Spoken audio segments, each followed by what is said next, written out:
Hi, I'm Tim. Welcome to Watchbox, and thanks for logging on. If you love this watch, email me, tmosso at thewatchbox.com. Your purchase and pricing email question line for buying this or any watch you see on any Watchbox platform. It's in the description below. Reach out to me at tmosso at thewatchbox.com. Launched at Basel World 2014, this is the Rolex Oyster Perpetual 116000. The Oyster Perpetual 36, the closest living relative of the original 1933 Rolex Oyster Perpetual, the bubble back that unified the Oyster water-resistant case with the Perpetual automatic winding system. And the watch is true to its heritage while also forging ahead in style and substance.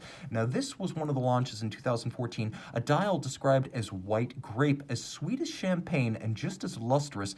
It gives you a bubbly sense, buoying you all day long, buoyant on a crest of fine foam, or at least a metaphorical one. The timepiece is 36 millimeters in diameter and in profile 11.9 millimeters thick. From lug to lug, it measures 44.1 millimeters, and if you include the solid end links, it's only slightly broader across the wrist at 45.5 millimeters with a 20 millimeter spacing between the lugs. Now, the timepiece, of course, is comfortable and compact, as a 36 will wear on a wrist as small as 13 centimeters circumference. It's a great unisex option. It's for those with tastes in discretion rather than bombast, and of course it'll fit underneath the cuff.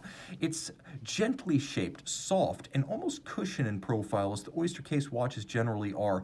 It is a handsome presence, and even if you have a larger wrist, this is a watch with gravitas. Don't worry about having too big a wrist for the Oyster Perpetual 36.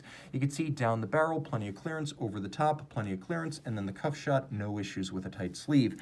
The bracelet's a bit muted compared to some of the more expensive Rolex models, but I consider that to be discretion. Tapered and satin finished on the top, it's the Oyster 3 link design. Polished outer faces, removable links are fixed by screws, and you can see there are quite a few removable links built in.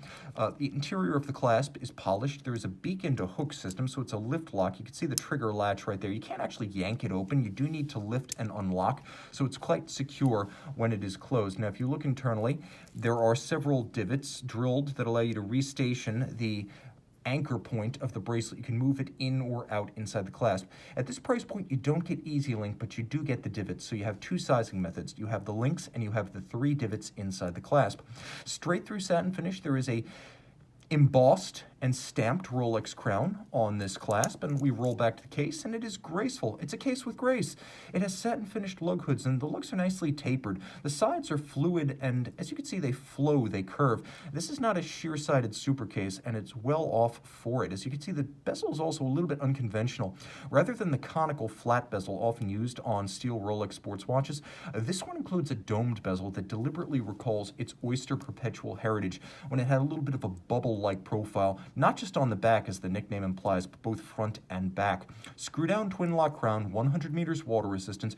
Rolex makes everything: the dial furniture, the case, the bracelet, the clasp, the movement, but they also make their own steel, as they have their own foundry. So this is 904L. It's not necessarily harder than conventional steel, but what it is more corrosion resistant.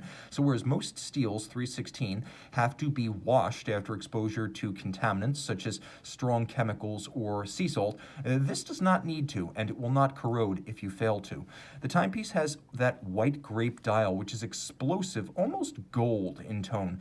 There's a rich sunburst that radiates out from the center. All of the hands, the Rolex crown, and the indices are white gold, and that's so they never oxidize or tarnish. The hands at center are baton style and faceted, so they contrast better against the dial base, and you can see outboard their calibrations for more easily reading the minutes as well as the seconds. Remove the crown to its outermost position. There is a hacking seconds function that will stop the seconds hand and allow you to synchronize to a reference time.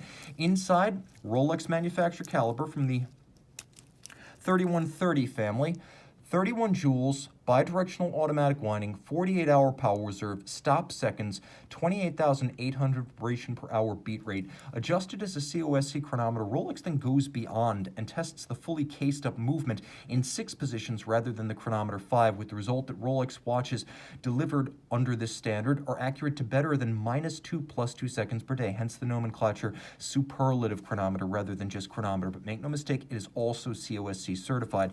It uses an anti-magnetic niobium zirconium zirconium hairspring. Rolex calls this parachrom blue. So it's a highly anti-magnetic watch. That hairspring is also a handmade Breguet overcoil, allowing the watch's hairspring to beat concentrically in any orientation on your wrist or on your dresser at night, helping it to earn that chronometer certification. Finally, the bridge structure is a full balance bridge with a free-sprung index. All timing adjustments are done with the micro Stella nuts on the balance rim itself, so it is a very shock-tolerant watch. Reach out to Tim Mosso at thewatchbox.com for purchase and pricing details of this Oyster Perpetual 36 White Grape. And we're back with the Oyster Perpetual 36 by night.